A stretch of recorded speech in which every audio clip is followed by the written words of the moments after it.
মা, ও ঠাকুমা,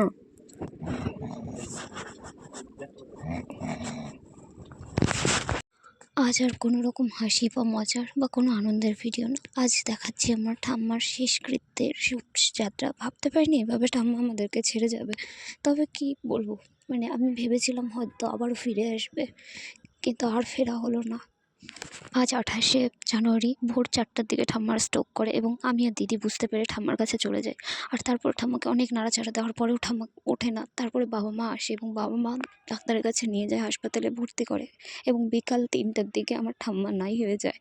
যে বাড়িটা বিয়ে বাড়ি হওয়ার কথা সেখানে আজ শ্রাদ্ধ বাড়ি, মরা নিয়ে আসছে। এইখানে আমার ঠাম্মার জন্য তার শেষ যাত্রার যে খাট বানানো হয় সেই খাটটা বানানো হচ্ছিল। বুকের ভেতরে ফেটে গেলেও সেই জিনিসটা চোখের সামনে আমাদেরকে দেখতে হচ্ছিল। অনেক কষ্ট হলে পরেও মানতে বাধ্য যে আমাদের ঠাম্মা আর আমাদের কাছে নেই।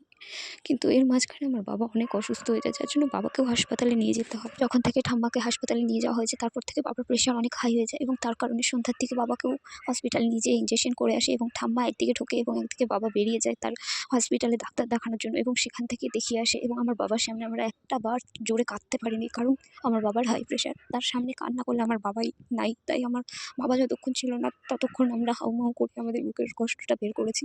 কিন্তু বাবা আসার পরে কষ্ট হলেও সেটাকে চেপে রেখেছি। আর কোনোদিন আমাদেরকে বলবে না যে এটা কর, ওটা কর, এটা কেন করেছিস। আমার ঠাম্মা সকাল থেকেই কেমন যেন সবার মনে হচ্ছিল যে হয়তো আর কোনোদিন ফিরে আসবে না। তবুও আমাদের মা দুর্গার কাছে বলেছেন, মা দুর্গা ফিরিয়ে দিও, কিন্তু আমার মা দুর্গার কথা শোনেনি।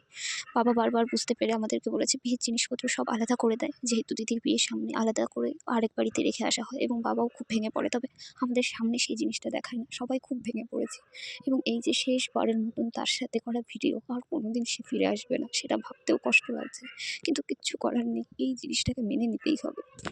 আমার মেজদি তো হসপিটালে গেছিলো, কিন্তু আমরা হসপিটালে যেতে পারিনি। হসপিটালের মধ্যে দিদি হাউমাউ করে এত কান্নাকাটি করেছিল যে তার শরীরও অসুস্থ হয়ে যায়। এদিকে বড়দি আর আমার কান্নার জন্য আমাদেরও শরীর খুব একটা ঠিক ছিল না, তবুও যা হোক মেনেছি। তারপরে ঠাম্মার পায়ে ফুল দিয়ে হলুদ মাখিয়ে শেষবারের মতন বিদায় জানানো হচ্ছিল। বাবা অনেক কষ্ট পেলেও সেটাকে মেনে নিয়ে করেছে, আর আমরাও পাশ থেকে কিছু বলতে পারছি না এবং বোঝাতেও পারবো না যে কতটা কষ্ট আমাদের বুকের ভেতরে এখন চলছে। যেহেতু পায়ে শেষবারের মতো হলুদ ও ফুল ছুঁয়ে আমাদের বিদায় জানাতে হবে ঠাম্মাকে, তাই প্রথমত বাবা করলো, তারপরে মা, আস্তে আস্তে আমাদের পরিবারের সবাই কিন্তু পা ছুঁয়ে ঠাম্মাকে বিদায় জানাচ্ছিল। এবং সত্যি বলতে এই মুহূর্তটা না সব থেকে বেশি কষ্টের ছিল।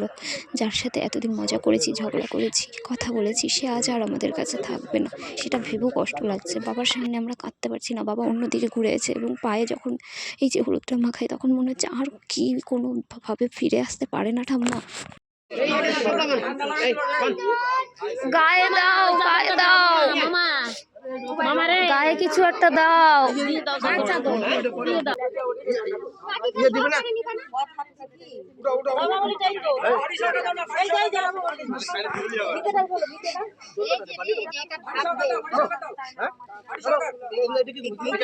ওর সাথেই দাও।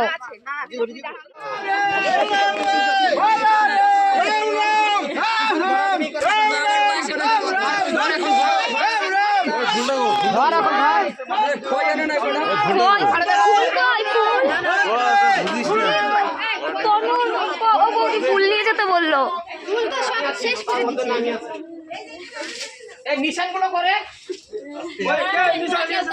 এই ছিল আমাদের শেষবারের মতন বিদায় দেওয়া ঠাম্মাকে। ঠাম্মা যেন যেখানে থাকে ভালো থাকে, এটাই চাইবো।